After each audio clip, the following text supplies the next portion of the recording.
The draft was, obviously you saw it, so it was never goes like you think. We were happy with what we ended up doing.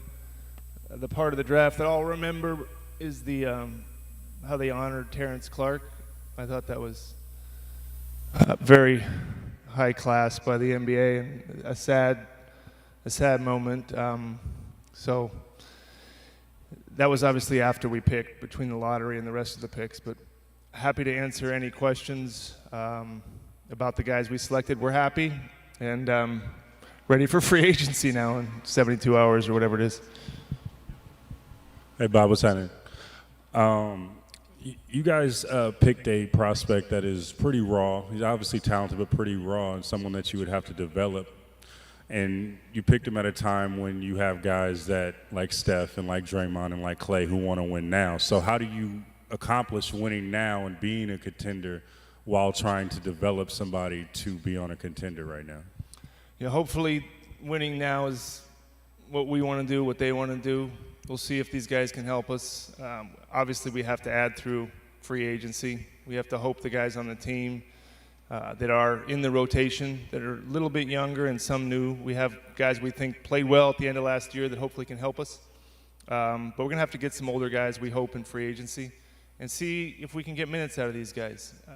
Picking older players doesn't necessarily mean they can play right away.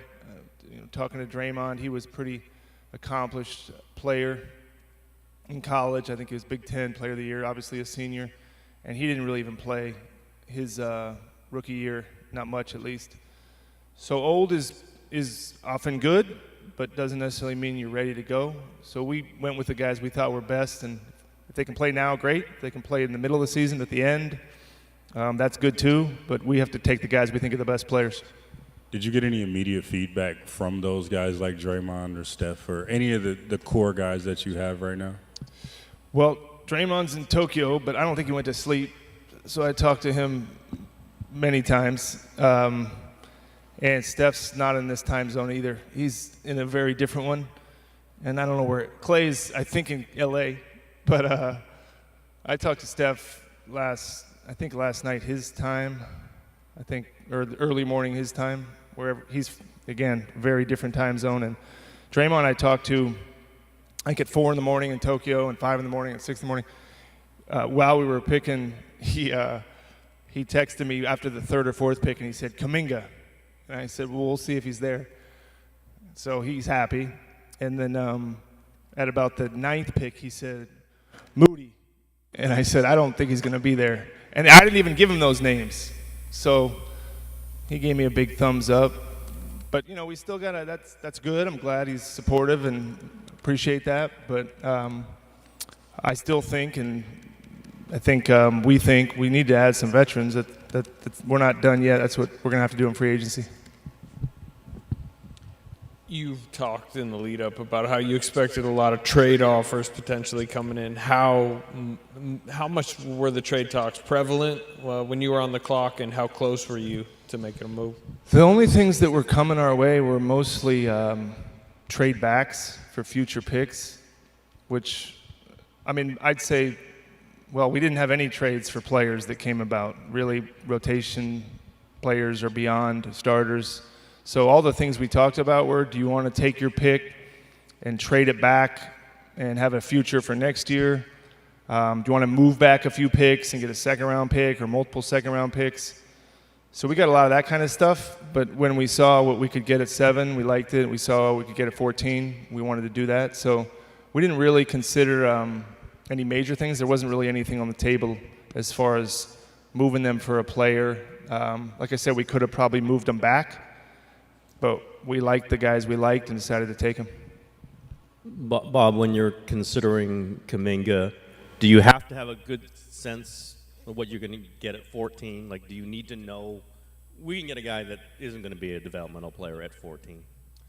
We thought, well, we weren't sure, but the list we had lined up that we had a few guys at 14 that we thought were kind of like Moody, that were more kind of guys that can play off the ball, played in a system, shooters. We wanted to try to get some shooting. And so there's a few guys we were looking at there, and he happened to be the highest of those guys, and he was there, so we took him. And I think we even considered him at 7 at one point earlier in the process, not thinking Kuminga would be there. And we had him in twice. We had him in once where he did not work out against other players, and then in that workout that I think was publicized, we brought him back and had him compete. And also saw him, obviously we had some people see him in college, and we interviewed him in Chicago. So we actually got to see him 3 times and talk to him, and just his composure and his kind of readiness. A few of our development coaches thought he was, when we got done, some of the coaches don't kind of know the players like we do, and we said, "What'd you think of Moody?" And they said, "Well, is he a junior or a senior?" He said, "No, he's pretty young." You'll think the same thing when you talk to him. Just got kind of an old soul about him, but that's not why we liked him for a lot of reasons. He's great size, great length, and has a good skill and good feel for the game. Bob, what is it that you like about Kuminga other way over here? Hey. Oh, sorry. Upside, talent, position. I mean, we looked at the free agent wings. There's none of them. I mean, it's impossible to get wings in the NBA now because multiple position players. It's really tough. Guys that you watch the playoffs, it's, one big guy and 4 guys that can pass, shoot, defend. Seems to be the way our league's going. Like 3s have become 4s, and you want guys that can slide down positions, slide up.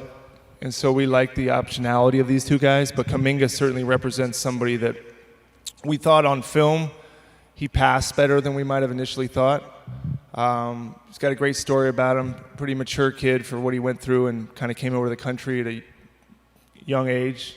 And his aggressiveness, his competitiveness, his work ethic, all these guys that we draft, if they don't work or want to compete, they probably won't make it.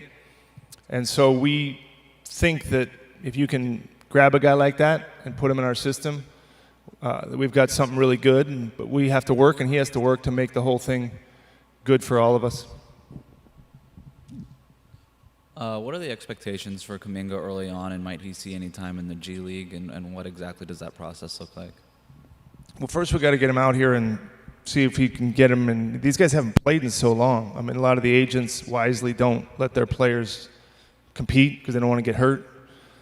So I talked to our trainer and said, "Do you think these guys can be ready for?" We got a summer league in Sacramento and Vegas. We don't want them to get hurt, so we got to see what kind of conditioning they have. They look in pretty good shape. We've worked them both out, but I don't know the answer to that question. Trying to think of how if a player. Sometimes you're surprised. Sometimes you're surprised in a good way. Sometimes you realize, this guy's just not ready. I don't know what his timeline's going to be. I think all of the above. Could be guy can play right now. If Clay's not ready to start the season, and one of these guys shows they can play, fine. I don't know which one. So it's hard to say. I think in training camp we might have a much better idea. I mean, we really need to have that time. We need to have a summer league. We need to get feedback. We need to see kind of what Steve wants to do. Talk to him his morning in Tokyo. He's excited, but I don't really want to predict what they're going to look like yet. It's hard to say. Bob, how did your visit with Kuminga go in Miami? Was there anything about his workout or the interview that kind of surprised you? Let me think about that. When we went, the idea was we better go do this just in case he's there. To be honest, we just were thinking he wouldn't be, but a lot of us went to Miami. Joe, we flew there with him and Kirk Lacob and myself and Larry Harris and Mike Dunleavy, and we even brought Kenny Atkinson, one of our new coaches, with us. So he got on the floor with him, and it was nice to have a guy like that because Steve couldn't be here, to get on the floor with him a little bit, because Kenny has a great background, as you should know and everybody knows, in player development. And we said, what do you want to see out of him? And he said, I want to see how he reacts to pressure. I want to see how he protects the rim. So we put him in a couple drills that Kenny said, I'd like you to do this. And he handled them well. He was conversive. He worked hard. It was a long workout. He didn't really break.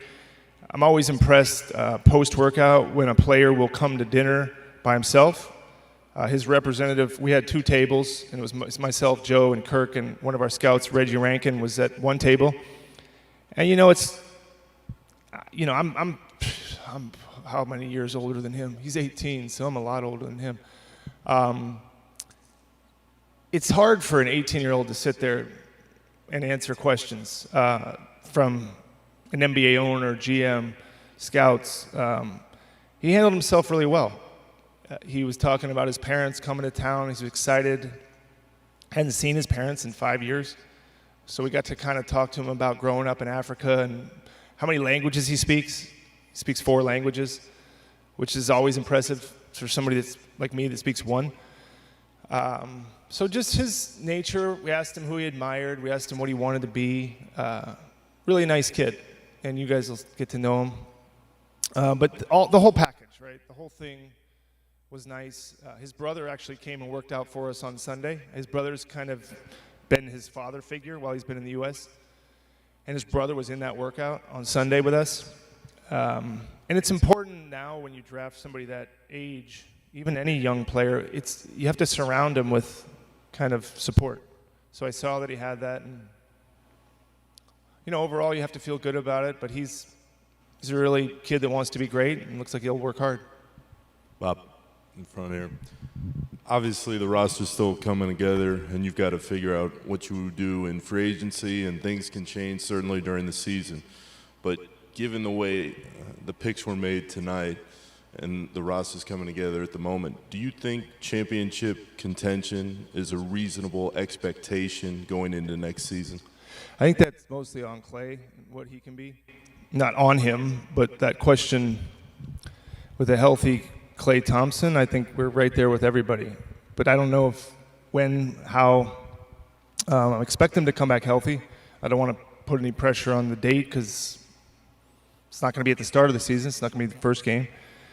But really, we need one of our top 2-3 players to be one of our top 2-3 players. And that'll determine, I think, if you put our healthy Warriors team against our competition, looking at the league right now, obviously you see things change. And maybe we'll see more change in the next 3 or 4 or 5 days. But with our core of 3 guys and Wiggins and having Looney and Wiseman and Poole and all these, Juan and Eric, all the guys, Damian, and everybody that is in our rotation, yeah, if we're healthy. And maybe one of these young guys gives us more than we thought. Yeah. I mean, I think in the playoffs, as you know, Nick, you look at this past playoffs, look at any past playoffs, it's 40 minutes for Curry, 40 minutes for Green, 40 minutes for Tom. This is even when we were in the finals. Wiggins played huge minutes. So we're going to need some help. We're going to have to get to the playoffs. Obviously, we didn't get there the last 2 years. But with a healthy team heading into the playoffs, yeah, I don't see a team where we look at it and say we can't beat them. Doesn't mean we will. And we got to add veterans. So to answer your question today, no, we need to add a couple guys. We need some veterans. I don't know who that'll be. We got to find out if we can win a tie, if we offer somebody something. How do they feel about us?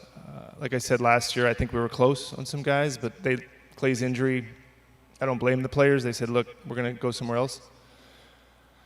I've asked Steph and our guys to give input on what they think we need, and hopefully we'll get some guys, and we've been successful with that in the past, but we're going to have to get some guys to come that can actually step in and give us some minutes. Bob, 2-part question. One, in talking to people in recent weeks about Kuminga, they all liked him a lot and thought he had a bright future, but they all seem to struggle in finding an identifiable NBA skill that he has right now. Have you guys been able to identify such a skill? And the other part of the question is, can you visualize opening the season with 2 rookies and Wiseman all on your active roster? Yeah, we'll see if they'll be active or not. I mean, I imagine I got to look and see who else we sign. I mean, they may change the rules where we get 15 active guys. I don't know if that's actually happened, but they're talking about that. I think the question is, are they going to be in the rotation? Can we expect anything from any of them? If you get something from all of them, that's great. If you get something from two of them, good. One of them. Where do we need the minutes? Where can they give us minutes? It's going to be answered. Hopefully, they're all healthy in training camp, and we can see what they can do. But otherwise, there's going to have to be minutes. Like I said to Nick, we're going to need some veterans to come in here and play. And with that, it's, I'm guessing a little bit like you guys, but there's still work to be done, and Clay's a part. When's he back? How many games can he play? All those things, and how are we going to play? I know Steve's got ideas on playing. We played small for a little bit at the end of the last season. Do we want to go that way? So I think we really need some time. These guys need some time. I thought last year we made some steps. I think we went into last season with so much uncertainty. We've got a little bit more, but I think with a healthy group going into training camp, hopefully we can figure some of this out. Oh, on Kuminga, I think the Kuminga part was guys do this in the draft, they do this, they stuff. I think his skill would be that at his size, ball handling, getting to the rim, attacking the paint, a lot of the coaches described it as the ability to get downhill, meaning that when you play, there's a force to what he does as far as his ability to get in the paint and score and put pressure on the defense. And you can put pressure on the defense a lot of different ways. Shooting, he does it at the rim, and with his size and skill, there's players in our league that have that ability to kind of use their size, use his athleticism and strength, and for somebody to be the kind of have the frame that he does at his age, I think that'll get more and more. His shot needs work. I think so does Moody.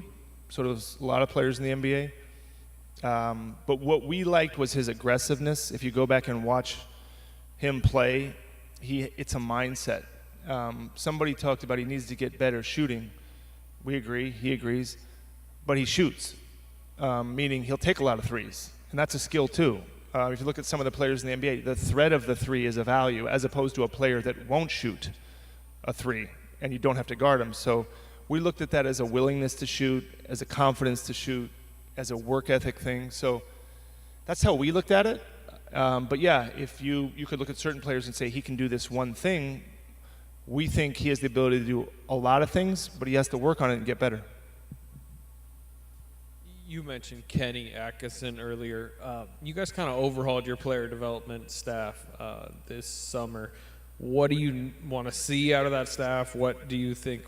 Do you think it was maybe a weakness last year, and how much pressure's on them? I don't know if it was a weakness. Last year was not. It's not. I'm not going to criticize anybody. Last year was kind of nuts with COVID and everything. In the season, not knowing we were going to start and not knowing practice times and not knowing a lot. So I think we were all kind of on our heels, as opposed to this year where even in the draft, Kenny's up there, Jama's up there. Right after we made the pick, they're huddling with some of our scouts. What do you see in this guy? Jama did some of the workouts. Kenny flew to see Kuminga. Like, this is a whole different level of engagement. Not to fault what we were before, but yeah, we've certainly kind of ramped up that process. When these guys get out here tomorrow, they're going to do their press conference, and they're going to sit with both of those guys and go over a whole plan. That's the NBA now. That's how it has to be. We have to be in the player development plan. If you're going to be picking where we're picking, you have to do it.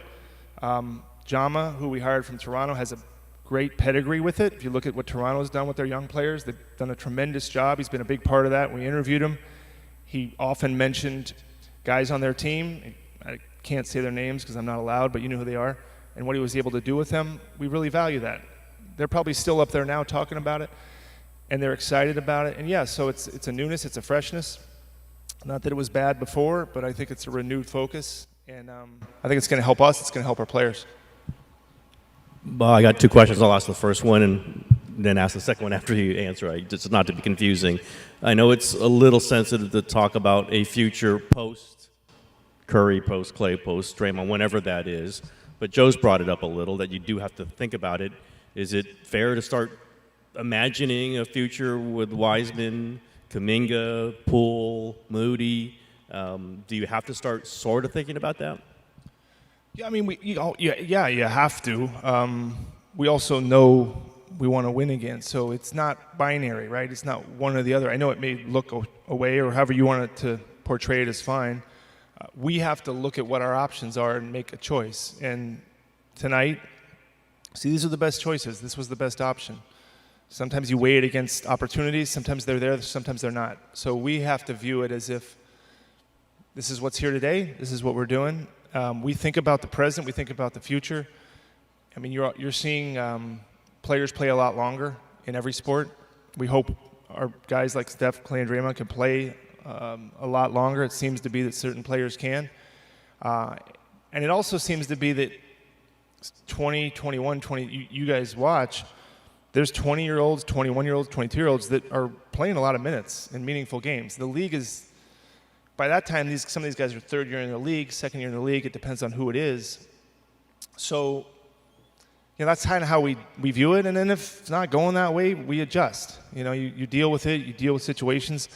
The hardest thing for me, I think, has been not knowing what our team is. And again, it may look like an excuse. It's not. We need to see our team with Klay Thompson. And there's no other way to say it. Then we'll know what our team is. I know what our team was like when we had him before he was hurt. That's how important he is. There's a reason why he matters so much, because he's so good. Until we have him back on our team, we did the Wiggins deal to play with Klay Thompson. Nobody's fault, certainly not Klay's, nobody's fault, but we didn't get to see Klay last year. We got to see what our team looks like. We have to find out those answers to answer the questions that you just asked, which is, where are we going? Where's it heading? That's the most important part. Yeah, the rookies are part of it, sure. The veterans we sign, that's part of it. But it's really about what does this Warriors team look like when we're healthy? That's what I would like to know, and I think everybody would like to know. And whether it was tonight or earlier this week or even over the last few weeks, was there ever any traction on any big trade that you might have explored or someone called you about? Did you ever feel like you had motion towards it? And was Kuminga's name ever brought up by other teams saying, if this is the player, I know you're going to say you didn't draft him to trade him, and I'm sure you didn't, but is it a trade asset that other teams might have in mind? I don't know, because we didn't to answer, but we didn't talk about take this guy and we like this. We didn't do any of that. And in truth, we were mostly just focused on the draft. We didn't have any big discussions. Obviously, I talked to probably every team in the league about a lot of different things, but to your question of traction, not really. Nothing kind of close. I mean, there was obviously much is discussed, and you glance at certain things, but nothing got past into the red zone, past the 50-yard line, so to speak. So focused on the draft, aware of if opportunities came up, we'd look at them, and that's what we'll do in free agency. That's what we'll do. It's our job. We're always doing that. But over the last few weeks, it's mostly just been focusing on the draft. Bob, you've been through this free agency thing before with not much money to spend. How confident do you feel in your chance to get some of the players you want with the limited resources? And is the sign and trade, is that on the table, or is that taken off because of the luxury tax? I think it's out, sign and trade, because we're past the hard cap, kind of like way past it. So to sign and trade a player, we can sign and trade and send a player out, which is not really what you were asking. We can't take one in. But we can send one out if we want. That is what I was asking. Okay. Yeah, we can send a player out, but we can't take a player back because of the hard cap. With our apron, our salary's way past it. So to your question of how hard it's going to be to get players, I don't know. It's an interesting market. There's not a lot of teams with cap space. Some teams use their mid-level, some teams don't. Some teams use their taxpayer. We'll be a little more selective. Our payroll's crazy. It's huge. So we want to be smart about it, try to get players that matter. Now we have an idea of what we are. Even I'll bring this guy up.